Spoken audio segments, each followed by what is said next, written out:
চলো কিছু একটা বানাই। কি বানাবো নিজেও জানি না, যেটাই বানাবো সেটার জন্য লাগবে হচ্ছে আলু আর মুরগি। আমি আগে থেকেই ভিজিয়ে রাখছি, দাঁড়াটা কাইটা আসতেছি। যে আমার মুরগি কাটা কমপ্লিট। এরপর যে আমি মুরগিটা অনেক সুন্দর করে ধুয়ে নিয়েছি, এখন এটাকে কাইটা নিমু। দাঁড়া আমি কাইটা নিয়ে আসতেছি। যে আমি কেটে নিয়েছি এরকম ছোট ছোট করে, তোমরা এরকম করে কাইটা নিবা। এখন চলো এটা বানানো যাক। দিয়ে দেবো লবণ, হলুদ, মরিচের গুঁড়া আর দিয়ে দেবো একটু ধনিয়া আর জিরার গুঁড়া মিক্স সুন্দর করে মাখিয়ে নিব।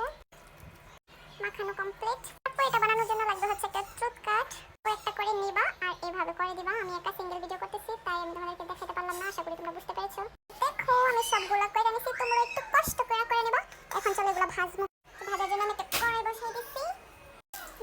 কড়াইয়ের মধ্যে তেল দিয়ে সবগুলা দিয়ে আমি ভেজে নিব সুন্দর করে। লাইটাছে লাল লাল করে ভেজে নিব মচমচা করে।